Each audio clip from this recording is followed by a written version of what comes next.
അനേവർക്കും പൊങ്കൽ ദിന വാഴ്ത്തുക്കൾ. ഇന്ന് പൊങ്കലാണ് കേട്ടോ. അപ്പോൾ അതുകൊണ്ട് ഞാൻ നിങ്ങളായിട്ട് പൊങ്കലിന്റെ ഐതിഹ്യവും പൊങ്കൽ റെസിപ്പിയും, അതായത് ശർക്കര പൊങ്കലിന്റെ റെസിപ്പിയും ഷെയർ ചെയ്യാൻ പോവുകയാണ്. അപ്പോൾ once again welcome to my channel travel and textiles by Mridu. അപ്പോൾ പൊങ്കൽ എങ്ങനെയാണ് ഉണ്ടായത്, അല്ലെങ്കിൽ പൊങ്കലിന്റെ ഐതിഹ്യം എന്താണ് എന്ന് ചോദിച്ചാൽ, രാജരാജ ചോളൻ ഞാൻ, അപ്പോൾ അത് കേട്ടിട്ടുണ്ടോ? അദ്ദേഹമാണ് ഇതിന്റെ ഫൗണ്ടറും സിഇഒയും എല്ലാം. അതായത് 1500 അല്ലെങ്കിൽ 2000 വർഷങ്ങൾക്ക് മുമ്പ് ഈ ഫാമിംഗ് ആണല്ലോ സോഴ്സ് ഓഫ് ഇൻകം എന്ന് പറയുന്നത് എല്ലാവർക്കും. അപ്പോൾ ആ ഒരു സമയത്ത് ഈ ഒരു വിന്റർ സീസൺ കഴിഞ്ഞിട്ട് നമ്മൾ സമ്മറിലേക്ക്, അതായത് ഹാർവെസ്റ്റിംഗ്, റോയിങ് അങ്ങനെയൊക്കെ പറയുമല്ലോ, വിത്ത് നടാൻ വേണ്ടിയിട്ടുള്ള ആ ഒരു ടൈമൊക്കെ ആകുമ്പോൾ എല്ലാവരും വർഷിപ്പ് ചെയ്യുന്ന ഒരു ഗോഡാണ് സൂര്യഭഗവാൻ. അപ്പോൾ സൂര്യഭഗവാനെ വർഷിപ്പ് ചെയ്യാൻ വേണ്ടിയിട്ടാണ് നമ്മൾ മെയിനായിട്ട് ഈ പൊങ്കൽ ആഘോഷിക്കുന്നത്. അതായത് തൈമാസം പുറന്താഴ്ച എന്നൊക്കെയാണ് ഇവിടെ ഉള്ളവർ പറയുക. അപ്പോൾ തൈമാസം പുറന്ത ആ ടൈമിൽ, അതായത് തൈമാസം തുടങ്ങുന്ന ആ സമയത്ത് നമ്മൾ സൂര്യനെ വർഷിപ്പ് ചെയ്തുകൊണ്ടാണ് ഈ ഒരു മാസം തുടങ്ങുന്നത്. സൂര്യഭഗവാനെ നൈവേദ്യം വെക്കുകയും അപ്പോൾ സൂര്യഭഗവാന് വേണ്ടി പ്രാർത്ഥിക്കുകയും ആ ഒരു വർഷത്തെ ഹാർവെസ്റ്റിംഗ് എല്ലാം നന്നായി വരാനും നല്ല പ്രോസ്പെരിറ്റി ഉണ്ടാവാൻ വേണ്ടിയിട്ടൊക്കെ പ്രാർത്ഥിച്ചുകൊണ്ട് സൂര്യഭഗവാന് വേണ്ടി പ്രാർത്ഥിക്കുന്നതാണ് മെയിനായിട്ട് പൊങ്കൽ എന്ന് പറയുന്നത്.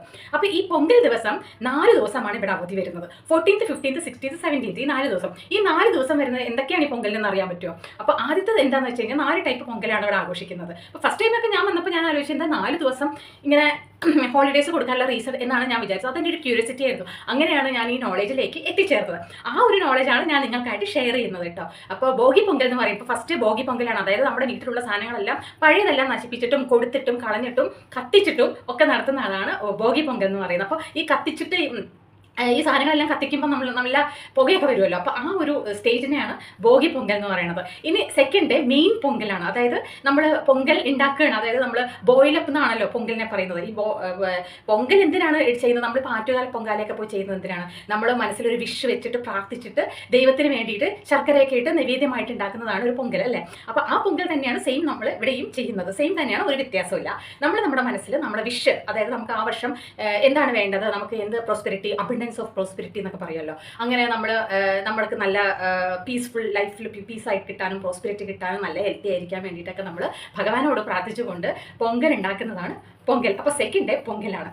തേർഡ് പൊങ്കലാണ് മാട്ടുപൊങ്കൽ എന്ന് പറയുന്നത്. അതായത് തേർഡ് പൊങ്കലിന് അതായത് അതായത് കാറ്റിൽ അവർക്കും നല്ല ഇമ്പോർട്ടൻസ് കൊടുക്കുന്നതാണ്. അപ്പോൾ അന്ന് നമ്മൾ സാധാരണ പശുവിനെയൊക്കെ കുളിപ്പിക്കുന്നുണ്ടെങ്കിൽ അന്നൊരു പ്രത്യേക തരത്തിൽ പശുവിനെയൊക്കെ നല്ല തേച്ച് വരച്ച് കുളിപ്പിച്ച് വൃത്തിയാക്കി ഡെക്കറേറ്റ് ഒക്കെ ചെയ്ത് പശുവിനെ ഗോമാത എന്നൊക്കെ പറയുന്ന ആ രീതിയിൽ നന്നായി പൂജിച്ച്, അതും നമ്മൾ നന്നായിട്ട് പൂജിച്ച് പ്രാർത്ഥിച്ച്, അതും ഒരു വർഷിപ്പ് ലൈക്ക് ഗോഡ്, അല്ലേ? അപ്പോൾ ഗോമാത എന്നൊക്കെ പറയുന്ന മാതിരി. അപ്പോൾ കാറ്റിൽസിനും അത് നല്ലൊരു ഇമ്പോർട്ടൻസ് കൊടുക്കുന്ന ഒരു ദിവസമാണ്. അതാണ് മാട്ടുപൊങ്കൽ എന്ന് പറയുന്നത്.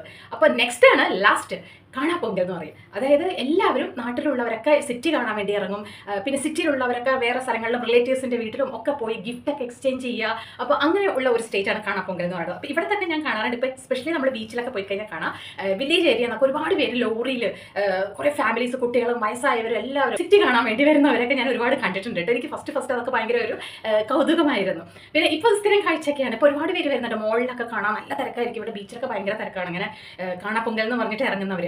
അപ്പോൾ സിറ്റിയിലുള്ളവരെ കാണാപ്പൊങ്കൽ എന്ന് പറഞ്ഞിട്ട് പുറത്ത് രാജ്യങ്ങളിലൊക്കെ ഒന്ന് ടൂർ പോകും 4 ദിവസത്തേക്ക്, അല്ലെങ്കിൽ വില്ലേജ് ഏരിയയിൽ പോകും. വില്ലേജ് ഏരിയയിലുള്ളവർ ഇങ്ങോട്ട് വരും, സിറ്റിയിലേക്ക് വരും. അപ്പോൾ അങ്ങനെയുള്ള ഒരു ചടങ്ങും ഗസ്റ്റായിട്ട് വരും. പിന്നെ ഗിഫ്റ്റ്സ് എക്സ്ചേഞ്ച് ചെയ്യും. അങ്ങനെ ഒരുപാട്. അപ്പോൾ ഇതെന്ന് വെച്ച് കഴിഞ്ഞാൽ ബന്ധങ്ങൾക്ക് കൂടുതൽ ഒരു ഡെപ്ത് കൊടുക്കുന്ന ഒരു നല്ല ഒരു മോറലും കൂടെ ഇതിനകത്ത് വരുന്നുണ്ട്. അപ്പോൾ ഇതൊക്കെ മെയിനായിട്ട് ഈ സെലിബ്രേഷൻസ് എന്നൊക്കെ പറയുന്നത് ഈ സമയത്താണ് കൂടുതൽ ആൾക്കാർ, ദൂരെയുള്ളവരൊക്കെ നാട്ടിലേക്ക് വരുന്നു, നാട്ടിലുള്ള റിലേറ്റീവ്സിൻ്റെ വീട്ടിൽ പോകുന്നു. അങ്ങനെ 4 ദിവസത്തെ ഹോളിഡേയ്സ് അടിച്ച് പൊളിച്ച് നമ്മൾ പൊങ്കൽ ആഘോഷിക്കുകയാണ്. അപ്പോൾ ഇതാണ് ഈ 4 ദിവസത്തെ പൊങ്കലിൻ്റെ ഐതിഹ്യം എന്ന് പറയുന്നത്. അപ്പോൾ ഇതിൽ കൂടുതൽ എന്തെങ്കിലും നിങ്ങൾക്ക് അറിവുണ്ടെങ്കിൽ നിങ്ങൾക്ക് ഷെയർ ചെയ്യാം കേട്ടോ. പിന്നെ എൻ്റെ അറിവിൽ എന്തെങ്കിലും തെറ്റുണ്ടെങ്കിൽ അതും നിങ്ങൾക്ക് താഴെ ഫീഡ്ബാക്ക് ആയിട്ടോ കമൻസിലൂടെയൊക്കെ എനിക്ക് അറിയിക്കാം. അപ്പോൾ ഇത് എനിക്ക് കിട്ടിയ നോളേജാണ് ഇതെല്ലാം.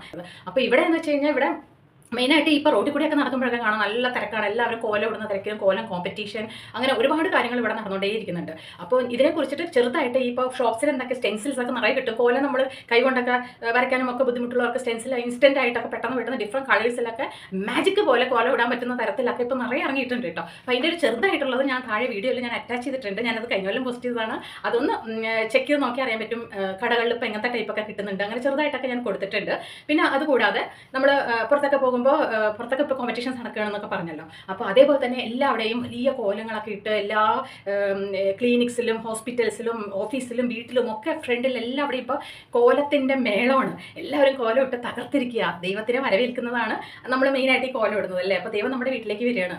അപ്പോൾ വീട്ടിലേക്ക് വരുന്നതുകൊണ്ട് നമ്മൾ വീടൊക്കെ വൃത്തിയാക്കി വെച്ച് കോലമൊക്കെ ഇട്ട് നമ്മൾ സ്വീകരിക്കാൻ തയ്യാറായിരിക്കുക. മെയിനായിട്ട് എന്താണെന്ന് വെച്ചാൽ തൈമാസം പുറക്കുക എന്നുള്ളതിൻ്റെ ഒരു സ്റ്റേജിലാണ് നിൽക്കുന്നത്.